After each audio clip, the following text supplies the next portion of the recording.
Dominique de Villepin is here. He is the foreign minister of France and a close confidant of President Chirac. He is in New York for a series of meetings at the United Nations where he is helping shape a resolution which will be voted on by the Security Council. There is a story coming out of the UN today that they have received a letter from the Iraqi government.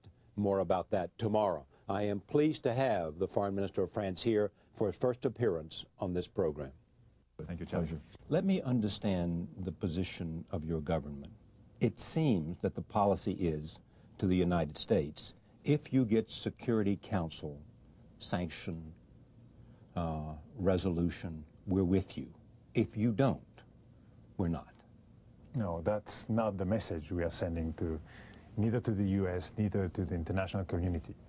We are very much looking for the same objective than the US. We have the same goal, which is stability and security of the world and of the region.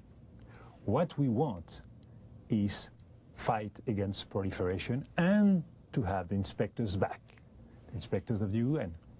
We do believe that is the goal of the United Nations, and that's what we are working for. We've been pledging at the UN for two resolutions, two steps. What should the resolution, the first resolution, in your judgment, say? We believe that the first resolution should aim at saying very strongly to Saddam Hussein, he needs to accept the inspectors back in Iraq without any precondition and without any restriction. You see, I love sports. When you are playing football, playing soccer, or playing tennis, yes, you need never to forget the ball. What is the objective of the international community? President Bush said it very clearly in front of the UN Assembly General. We want to have the UN taking full responsibility. We want the resolutions to be implemented. Okay, what should be the time frame of the first resolution? Fast. 3 weeks? President Chirac said 3 told weeks. 3 weeks, 2 weeks. Must be fast, and we need to have a very strict timetable. We need to have a deadline. We need to have a date for the inspectors coming back in Iraq. And this is not going to take longer than one resolution. Because if we have the whole international community backing the first resolution, then the pressure will be on Iraq.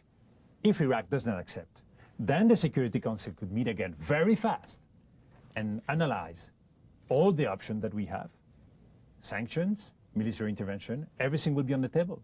And everybody will take its own responsibility. Many people believe that European nations and Arab nations want to find some alternative midway point, assuming he does not accept inspectors between sanctions and a military intervention.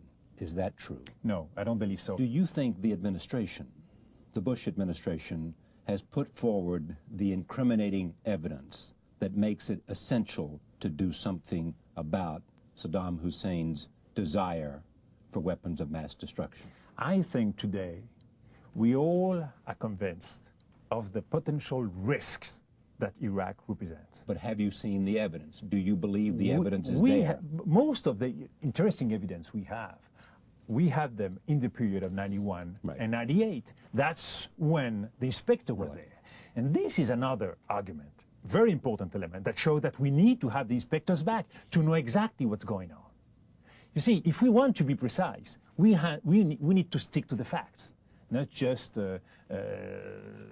think about what might be. There is possible threats, but if we want really to look clearly at things, to know by fact what's going on in Iraq, we need to have. Back to resolutions and back to having the United Nations involved in this process, even if it means military intervention. They passed the first resolution. Saddam Hussein does not allow inspectors to come in because he doesn't accept the conditions, or he wants conditions. You come back to the Security Council immediately for a new resolution. Exactly. Is that resolution likely to call for sanctions or military intervention, in your judgment, knowing what fellow members of the United Nations feel? I think it will very much depend on the elements we will have. As you said, what kind of information, What precise information, what proofs will we have? Well, how will we have any more information then than we have now, a month from now? We have close contacts between our intelligence, we have close contacts with members of government. But shouldn't we know that now? I mean, are we going to know anything a month from now that we don't know now? We have elements, but we should work on them. We should work on them. You've seen a lot of reports coming from different institutions, international strategic studies of London, the International Atomic Energy, a lot of information are there. But we need to compare these informations, we need to compare the different elements and evaluation we have, and that's the work we're doing. We keeping close contacts with the British, with the American, with all the countries are directly concerning the Security Council. It is fair to say that because President Bush came to the United Nations and put the ball in the United Nations court, that he's more likely to pick up support, and momentum has shifted somewhat to the Bush position, that something has to be done. Yes, we believe in all cases. He's changed the debate. The status quo is not acceptable. We are all convinced that something needs to be changed, because Saddam Hussein is having a bad policy towards his own people. Saddam Hussein might be a potential danger for the security of the region and for the security of the world. But we should not get confused in the goals we are looking for. A changing of regime is something totally different that has nothing to do with the UN. This is not a goal for international diplomacy. That's something else. Does changing the regime, if it comes to that, bother you because it may be a preemptive action, something that some in the world of international law worry about? Does it bother you? Does it bother you because the Russians may say, okay, with respect to Chechens in Georgia, we feel like we have a freedom to move. The Chinese may say, because of preemptive action that was shown with respect to the United Nations and Iraq, Absolutely. we have the freedom to move. Absolutely. Does that bother you? Yes, because we have no sympathy at all for the Iraqi regime. No sympathy at all. But the problem is, to rule the world, you need to have rules, procedures. You need to agree on principles. If one country can decide, okay, I dislike this regime, I want to change this regime, what kind of an international order are you going to have? And that's what the UN is for, to collectively decide how we should do things. Because if a decision is taken by the Security Council, then the decision may have the legitimacy needed to be implemented. And it's going to work for a more stable world and not for a more unstable world. And that's where we should be aware of one important element. Security is a very important factor, of course. Secretary Powell seems to believe that this should take no more than a month. I agree. It could go very fast, a couple of weeks. And we need a deadline in order to have Saddam Hussein saying clearly how he's going to react, and then we can decide again in the Security Council. It can go very fast. 2 resolutions is not going to be a lot longer than 1. I read a comment by a French pundit in today's or yesterday's Herald Tribune, basically saying the French will support the United States if it comes to military action, because it does not want not to be involved in what comes the day after. You have a vested interest, economic interest in Iraq. You believe that if, in fact, the United States engages in military intervention, it means something significant to the region in terms of stability or instability, and so therefore you want to be part of that military action, and you won't stand back because you do not want to be outside the action. But I don't think we should get confused with these different factors. Trade, economy is one thing. Here we are talking about strategy, security, and it has nothing to do with trade. But if there's no interference, we don't buy oil to Iraq in any way. America was buying oil until a couple of months. Half of the production of Iraq were bought by the United States. We don't have any need for oil in Iraq. Of course, we are interested in the security, in the unity of Iraq. It is very important. What's going to happen with this country? We cannot just forget that the unity of Iraq is the key factor of the stability of this region. So we should be responsible. We know what we have today, but we are responsible for what we're going to get tomorrow. What is your understanding of what the Americans will do if the UN passes a resolution and Saddam Hussein refuses to allow them in, or thwarts their ambitions in some way, so it's a failure. You pass a second resolution, or you do not agree to the United States' desire for military intervention. Is it your understanding that the United States will go ahead anyway? That seemed to be the bottom line of what the President said. I really think that the U.S. are going to stick with what President Bush said in the UN. So if, in fact, the Security Council in the second resolution wants to try an embargo or sanctions, the United States will go along? Is that your judgment? We believe that we should be very clear from the beginning. We don't want any condition. We don't want any restriction. Everything is already written in the Resolution 1284, and it has been inspired mostly by the United States. So things are very clear. We have already all the elements that are going to be used by the technical team of Hans Blix, the head of the inspectors. We already have everything ready, and they are ready to go. And in a couple of weeks, it can be operational. And Hans Blix has been saying that it's going to take only a couple of months, 3 to 4 months, in order to be fully enabled to work in Iraq. You seem to be unwilling at this point to consider a military intervention. No. What I'm willing is to respect the international process. I don't want to prejudge of what the Security Council is going to consider. We are not excluding any option. We are going to take our own responsibilities, of course. But we do believe that if you get confused, if you prejudge of what the Security Council is going to decide, or what you lose the strengths of the international community. We need the strength of the international community. We need the strength of the Security Council. We need the public opinion of the Arab world. We need the governments of the Arab world to stick with us and to work with us. This is very important for the stability, for the success of all this. What's the likelihood he'll let the inspectors come in, you think? I don't want to guess about that. There have been many rumors in the last hours here in the United Nations. People are making all kind of different, guessing different kind of possibilities. We want to stick to reality, and we want to see exactly what Saddam Hussein is going to do. We don't want to prejudge. We've sent a very clear message. There's no negotiation with him. There's no discussion with him. I met with the Iraqi foreign minister, and my willingness was to be very clear. And he understands that? No conditions?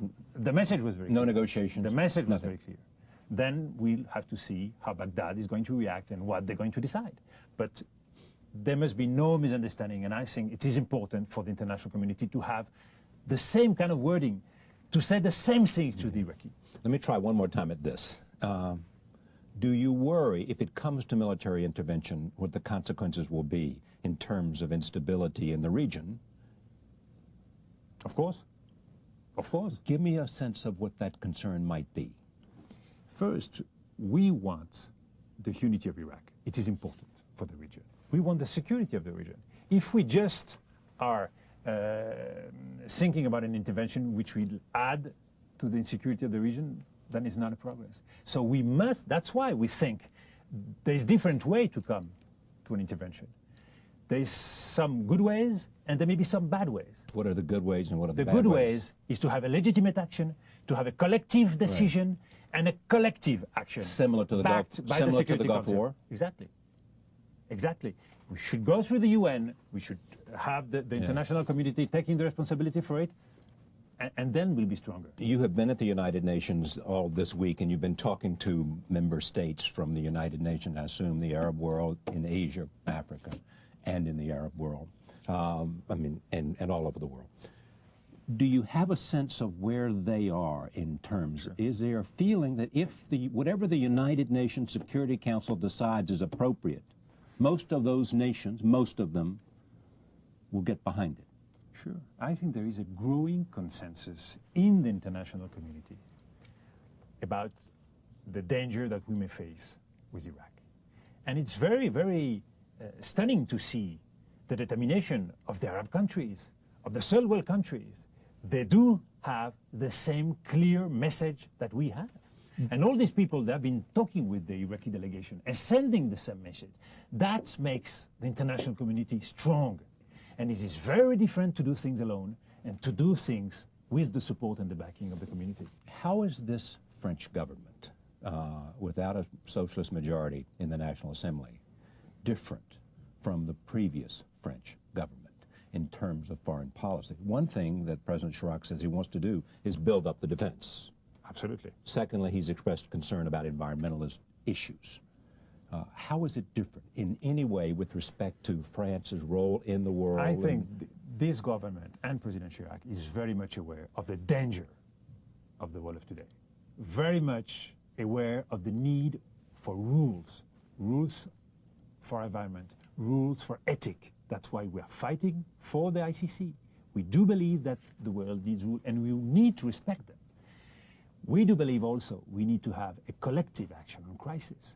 That's why we keep reminding, of course, Iraq is a key issue, but we shouldn't forget the Middle East, Afghanistan, where everything is not yet settled, the Balkans, situation in Africa. This is part of a whole mobilization.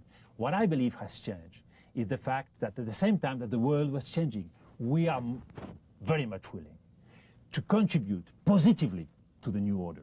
That's why we've been so keen in working with the US government. And that's why I have such a good relation with Colin Powell, because we have the same objective. Fight against terrorism, fight against proliferation, try to add all our energies in order to be sure that we can live in a safer world. This is part, I think, of the real strong objective of the French today. Do you think you're getting mixed signals from this administration? No. On the one hand from Colin Powell, on the other hand from the Secretary of Defense? No, I don't believe so. I don't believe so. I think the only signal we've got was the same, very positive one we heard from President Bush. And on a daily basis, we are working with the State Department in a very good manner. It is said that that was an initiative put forward by Colin Powell to have the President come to the United Nations General Assembly and put the ball in their court, say, okay, look at these resolutions. I mean, it has been viewed by almost everyone as a very successful speech. Do you accept that? Yes, absolutely. Because it put the ball in the court, because it made clear that there had been these violations of these resolutions, and at the same time seemed to accept the French idea that there was a need for a new resolution, in fact, two. Well, we'll see how the United States is going to position itself in the Security Council, but we do believe that we share the same objectives, and it is very important. Terrorism, proliferation, we need all to work together in order to face these strong challenges. One criticism of the United States among some Europeans is that after 9/11 there was great unity, there was great support, there was great sense of working together, both in the fight against terrorism, Absolutely. but almost with a new attitude towards cooperation and multilateralism.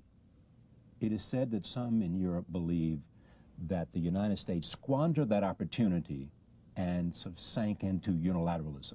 We achieve a lot against terrorism together on justice, police work, intelligence cooperation. We achieve a lot, but a lot more needs to be done.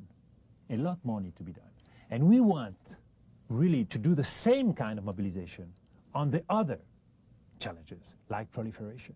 We should keep in mind that it is a very complex world, and we must not forget, just because something else in the international scene is coming up, we should not forget the other issues. Terrorism is a daily fight.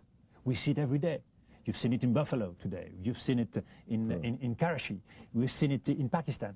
We need to be persistent in our effort. That's very important. And in order to be more effective, we need to do it together, closely together. Does what happened in Pakistan and what happened in Buffalo, the rounding up of an al-Qaeda cell in Buffalo... This is possible because of close international cooperation, of course.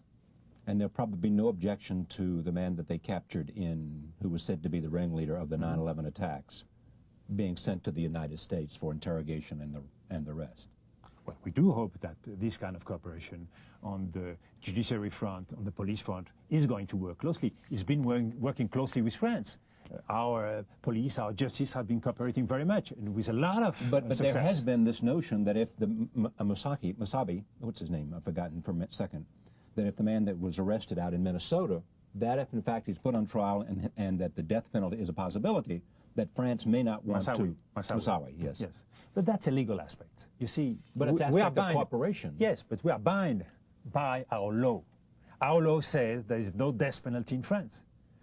Then, of course, how can we cooperate if we risk the death penalty for somebody here in the United States? So we're willing to cooperate as much as possible. As long as he's not... But we have to take into account, which is the constraint of our law, which is death penalty is not acceptable in France.